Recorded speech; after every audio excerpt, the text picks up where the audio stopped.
And the analysis of Shields and Brooks. That is Syndicated columnist Mark Shields and New York Times columnist David Brooks. Welcome, gentlemen. Rudy. So let's start with Syria. We did have a discussion a few minutes ago, Jeff, with three people, and you know, more than 100 people, David, killed today again in homes. 60 countries meeting to talk about what to do. Where do you see this headed in terms of the role of the United States? Well, I think there are two things that give a sign of where it's headed. The first was the reaction to Hillary Clinton, which we saw and which you talked about. But the reaction was something I think we should be proud of. Clearly a lot of passion, a lot of directness. I think that's the way our secretaries of state should behave. And second, you get a sense, and it's sort of striking. We've been through Afghanistan, we've been through Iraq. It's a country fatigued, feeling underdeveloped at home, and yet in the case of Libya, and I think also now in the case of Syria, there's a sense of responsibility, the sense that you just can't sit by. And this is part of the U.S., I think, eternal national character, but part of the global national character as these countries do gather to figure out what to do. There is a much greater sense that we have a feeling of responsibility for the internal atrocities committed in countries. So, and I think we're going to be headed in that direction in some form or another. Mark, is this a tough one for the United States? Oh, I think it is. And I just want to echo what David said about Secretary Clinton. I mean, what we saw was unrehearsed. It was impassioned. It was eloquent. It was really, I thought, quite moving.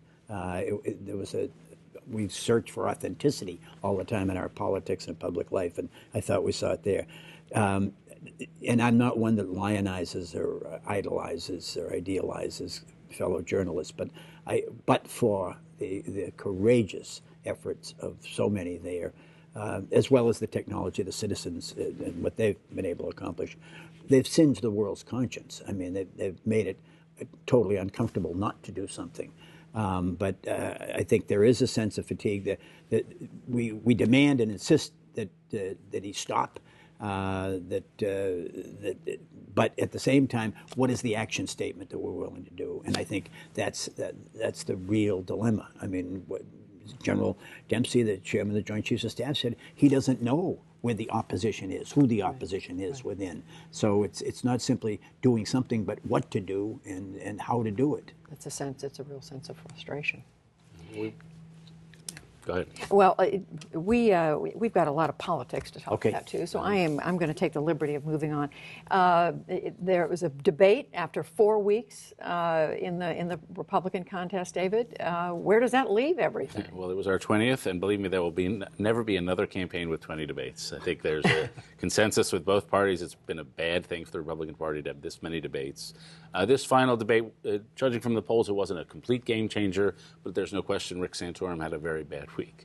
He was on the defensive for various votes, various positions, various endorsements, Arlen Specter, moderate Republican turned Democrat. And so he's been hurt. And I have to say I have a lot of sympathy for him on this score, because he's a politician. He's doing the craft of politics. And that involves sometimes voting for bills that you don't particularly like, but your party needs you. It means endorsing people you don't particularly like, but your party needs you. It means sometimes bringing home the bacon with some earmarks and things like that. And so he did what I think of as normal things that not only politicians, but people in the arena do. They make compromises.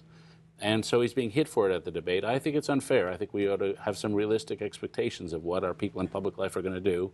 And you can be a pundit and say you should be pure, but we shouldn't expect that. And so I guess I have some sympathy, but it's no question been a bad week for him. But the crowd was pretty negative when he gave that sort of explanation about taking one for the team. No, you're right. Santorum. I mean, and I think that Romney did not do as well as the crowd in the room. He did the best job Romney did all night was stacking the room. I mean, it was totally partisan to Governor Romney. I mean, he basically cleared his throat and they applauded. But I agree with David.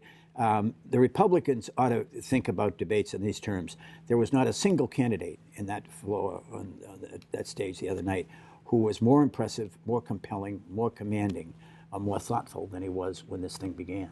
I mean, collectively, there was no progress.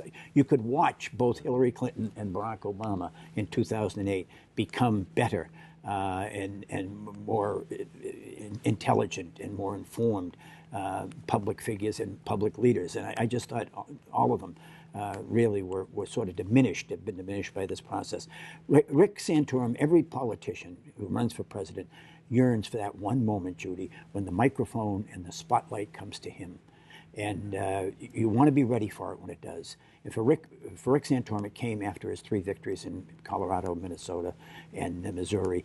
And that was the moment for him to talk about his own story, his grandfather in the mines, his own commitment to blue-collar America, and he blew it.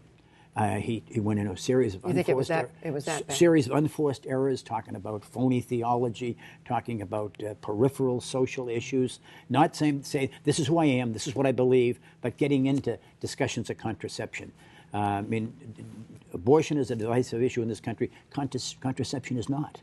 That isn't where he needed to be. So I just thought, in addition to that, he fell into Washington speak. We didn't have a quorum in the subcommittee, therefore the motion to table took precedence over the motion to recommit.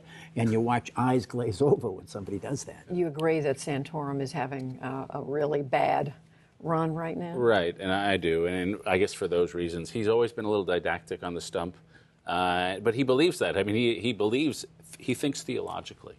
There are some odd things about Santorum. He thinks theologically, and very few Americans, even regular church And he got in attendants, trouble the other day for using that word. Right, think theologically. Yeah. The second thing, and this always interests me about him, most of us, when something bad happens, we sort of skirt by it and want to think about some positive thing.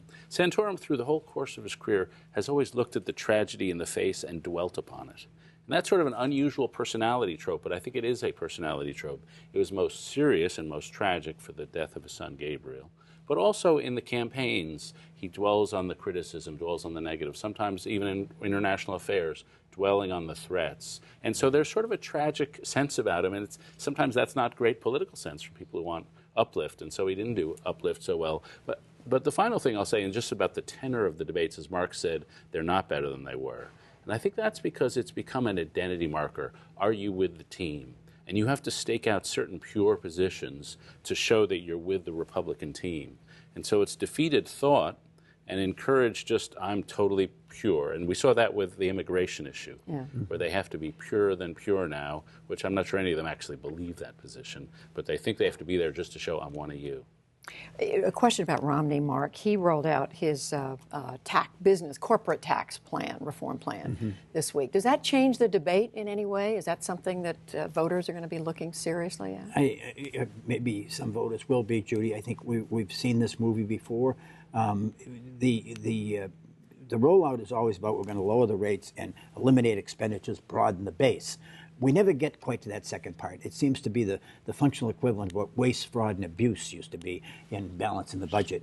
We don't get into specifics. And when the president did say we're going to put a cap on charitable contributions for wealthy people, I mean, heaven and earth fell upon him for saying it. So, but at the same time, that's the only way we're ever going to come to a debate about real tax reform. Just little initiatives and that a crowd pleases. I think David's right. I did want to say one thing in defense of Rick Santorum, and that was he admitted a mistake that he felt he made.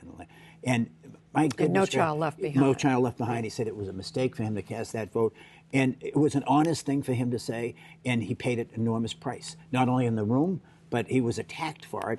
And we've gone through a campaign now where nobody else on the stage has acknowledged a single mistake as we stare in the face of the incredible success of the bailout of the United States auto companies. And Mitt Romney has to prove that he's not a flip-flopper. So he consistently clings to that position. It's kind of bizarre, though. I guess Romney has not had an apology during this campaign. No, in fact, it's deteriorated. First, I don't think it was a mistake voting for No Child Left Behind. It's not a perfect piece of legislation, but I think it's moved us forward. Second, the Romney thing, and this goes back to what I was saying earlier about the deterioration of the positions. He wrote an op-ed for my newspaper in 2008, I think, on how to deal with Detroit. And it was quite a smart op-ed. It was about changing management, reconstructure some of the union things, and a lot of things, not everything, but a lot of the things were done by the Obama administration. And so it was sort of a nuanced thing. He was sort of against it, but with some helpful suggestions. That was the headline that he got a lot of attention. The headline wasn't, well, it's my colleagues, but the headline wasn't quite fair to the piece, maybe. But Detroit dropped dead. Yeah, or it must go bankrupt. But he made the distinction between bankruptcy, a managed bankruptcy, and liquidation. And whatever you think of the position, it was a nuanced position. In the campaign, instead of saying, I had a nuanced position, he now has to say, I'm purely against it to please the pure position. And so his strength, which is a subtle appreciation of how to run an economy, has been evaporated because he's got to be pure and simple and crude. And that's sort of the deterioration of the whole race. And yet that auto bailout, will have an effect on how people vote in Michigan. Americans are pragmatic people. We are interested in results, and Americans have concluded. The Pew Research did a survey on. They've gone from 3 to 2, thinking that the auto bailout loans were a mistake. And were unhealthy for the nation's economy, now to 3 to 2 thinking they are. Twice as many Republicans think today that it's worked as it didn't. And the one flaw in Mitt Romney's argument in 2008 was he wanted private funds to be available. The best of my knowledge, we were dipping deeply into taxpayers' pockets already in 2008 to provide the private funds that those banks didn't have. So but in terms of the corporate tax, David, you didn't get a chance to weigh in. Yeah. Well, I actually think we're moving in the right direction. So both President Obama has a corporate tax plan that he announced this week, or Timothy Geithner did, which is similar: lower the rates from 35 to 28 and close the loopholes. And then the Romney plan, which does a similar. They're not complete plans, but we're going to have to do tax reform probably in the early next year, and they set us up for that. So now, finally, before we go, point of personal privilege, we just want to take a moment to say that some congratulations are in order. Mark and David were awarded the first ever prize for civility in public life from Allegheny College in Western Pennsylvania. As the college president, James Mullen, said in giving you the award, quote, "It is the hope of today that through this award and our college's focus on civility, we might empower young people across the nation, that we might help all of us, find the faith and the courage to engage in the public arena with civility and respect." So to both of you, Mark, congratulations. David, congratulations. Well, thank you. What does this mean to you? Well, it's lovely. I mean, it means most of all, we're grateful to, I think I speak for David, to Allegheny College and President Mullen for their attempts to bring civility and to lower the toxicity level in American public life and dialogue. But we are the beneficiaries of the standards laid down by Robert McNeil and Jim Lehrer. I mean, we literally stand on the shoulders of giants. It was they who demanded and insisted upon a standard of civility and dialogue, which permeates this whole show and has been the gold standard in my judgment. So I'm grateful, but I'm appreciative. We stand as proxies for them. We stand on their shoulders as well. And they're watching now, and we hope they're hearing this. Yeah. I want to apologize for punching Mark at the end of the segment. Unfortunately, I lost my temper. And I agree with Mark. When you come on this show, there are certain expectations, and it's easy to fall into the expectations of civility and intelligence. And so it's just a pleasure to be part of the show. And maybe you'll never come to blows on the NewsHour. Is that right? I mean, can we count on that not happening? Keep that in the corridor. If he pushes that corporate tax thing much harder. Mark Shields, David Brooks, thank you both.